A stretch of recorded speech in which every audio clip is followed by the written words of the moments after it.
Senator Klobuchar, you're recognized for your question. Thank you. Thank you, Mr. Chairman. And thank you for this hearing. I'm sorry I had the Capitol Police Chief before us today in the Rules Committee, or I would be there in person. I'm the co-chair of the Next Generation 911 Caucus, and our focus is on ensuring that our emergency communications are secure. Ransomware attacks have taken down 911 systems, as the witnesses know. In August, a cyber attack caused outages to the 911 system in Austin, Texas, and in 2018, Baltimore's 911 dispatch system had to be shut down because of hackers. And of course, many, many other things have been warded off because of good work at the federal, state, and local levels. Mr. Donovan, in your view, what can Congress do to ensure the resiliency of our emergency response systems in the face of a cyber threat, especially in rural areas? Thank you for the question, Senator. I think this is a continuation that these networks are interconnected. The telecommunication services help power emergency services, 911, as we talked about earlier in the hearing, even our automobiles going on. And so it's shoring up those vulnerabilities across the entire ecosystem will inure benefits on emergency services and 911. Thank you. Mr. Lewis, I believe the public and private sector have to work together whenever possible on this. We know oftentimes private sector is on the first line of defense. They pick things up as like the recent Chinese hack with Microsoft. Can you speak to the importance of the federal government and private sector working together to improve cybersecurity, especially for small businesses that have fewer resources than the big ones? We can't have a situation where small businesses get pushed out, shoved away because they don't have the cybersecurity to protect things. And so we're going to need a combined effort on this front. Your testimony notes telecom companies could be investing more in acquiring cybersecurity talent and expanding security teams. Could you talk about this? Certainly. Thank you, Senator.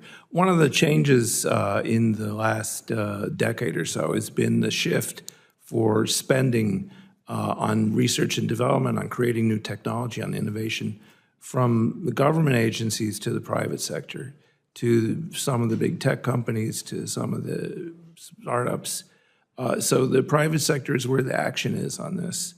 And one way to take advantage of that for smaller companies and for smaller institutions is to think about where they can use what are called cloud services. Cloud services is basically you access the resource over the internet, but somebody else is responsible for managing it, for updating it, for making sure it's secure. So for a lot of things, I think moving to greater use of the cloud would be the answer.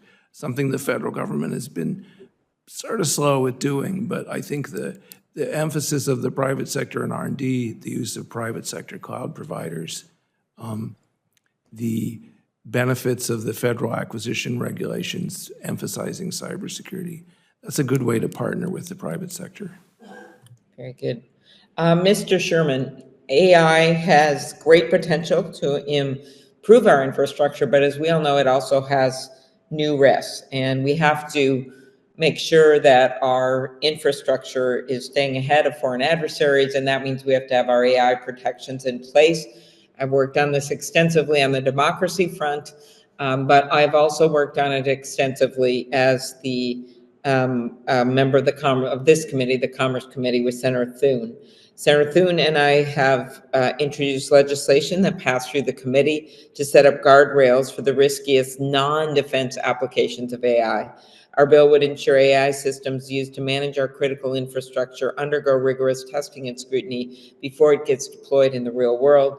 Mr. Sherman, do you agree that transparency on how we train commercially available models can lead to safer, more secure, and more reliable AI systems?